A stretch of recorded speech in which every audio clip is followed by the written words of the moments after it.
নমস্কার বন্ধুরা, আপনারা দেখছেন voice of Bankura, presented by S sir physics, Bankura সেরা ফিজিক্স কোচিং সেন্টার।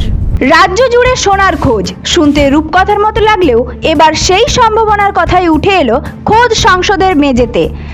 কেন্দ্রীয় খনি মন্ত্রকের দেওয়া তথ্য অনুযায়ী পশ্চিমবঙ্গের একাধিক জেলায় সোনার খনি থাকার সম্ভাবনা রয়েছে, আর সেই তালিকায় অন্যতম গুরুত্বপূর্ণ নাম বাঁকুড়া।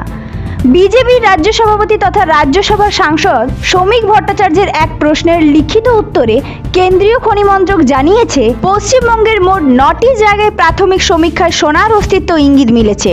তার মধ্যে বাঁকুড়া জেলা বিশেষভাবে নজর কেড়েছে। খনি মন্ত্রকের তথ্য অনুযায়ী পুরুলিয়া, ঝাড়গ্রাম, কালিম্পং, দার্জিলিংয়ের পাশাপাশি বাঁকুড়ার বিভিন্ন এলাকায় প্রাথমিক স্তরের অনুসন্ধান চলছে। এই এলাকাগুলিকে রাখা হয়েছে G4 স্তরে, অর্থাৎ রেকগনিশন স্টেজে। এই পর্যায়ে বড় ভৌগোলিক অঞ্চলের সমীক্ষা চালিয়ে দেখা হয় কোথায় খনিজ সম্ভাবনা তুলনামূলক বেশি।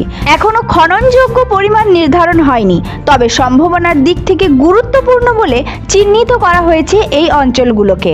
তবে বাঁকুড়ার ক্ষেত্রে আরও একটি জায়গা বিশেষভাবে গুরুত্ব পাচ্ছে। বাঁকুড়া জেলার হংসাডুগরি এলাকায় সোনার সম্ভাবনা এক ধাপ এগিয়ে বলে জানিয়েছে কেন্দ্র। খনিজ অনুসন্ধানের ভাষায় G3 মানে সেখানে ইতিমধ্যে বিস্তারিত সমীক্ষা হয়েছে এবং সোনার উপস্থিতির সম্ভাবনা তুলনামূলকভাবে বেশি বলে মনে করা হচ্ছে।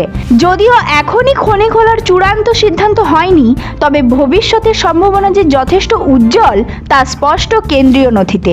কেন্দ্রীয় খনি মন্ত্রক আরও জানিয়েছে, এই সমস্ত এলাকা বর্তমানে জিওলজিক্যাল সার্ভে অফ ইন্ডিয়ার নজরদারিতে রয়েছে। ধাপে ধাপে অনুসন্ধান চালিয়ে দেখা হচ্ছে মাটির কতটা গভীরে সোনা রয়েছে এবং তার পরিমাণ কতটা হতে পারে। পরিস্থিতি অনুকূলে থাকলে ভবিষ্যতে G2 কিংবা G1 স্তরের আরও উন্নত অনুসন্ধানের পথেও এগোনো হতে পারে। এই তথ্য প্রকাশ্যে আসতেই রাজনৈতিক ও প্রশাসনিক মহলে শুরু হয়েছে জোর আলোচনা। বিশেষ করে বাঁকুড়ার মতো জেলায় যদি সত্যি সোনার খনি বাস্তব রূপ পায়, তাহলে তার প্রভাব পড়তে পারে জেলার অর্থনীতি, শিল্প এবং কর্মসংস্থানের ওপর। দীর্ঘদিন ধরে পিছিয়ে থাকা এই অঞ্চলের জন্য তা হতে পারে এক নতুন সম্ভাবনার দরজা। যদিও বিশেষজ্ঞরা বলছেন G3 বা G4 স্তরের তথ্য মানেই যে অবিলম্বে সোনার খনি মিলবে এমনটা ভাবা ঠিক নয়। তবুও পশ্চিমবঙ্গের, বিশেষ করে বাঁকুড়ার মাটির নিচে সোনার সম্ভাবনার কথা সরকারি নথিতে উঠে আসা নিঃসন্দেহে তা ঐতিহাসিক ও তাৎপর্যপূর্ণ। বাঁকুড়ার খনিজ মানচিত্রে কি তবে সত্যি সোনালী দাগ পড়তে চলেছে?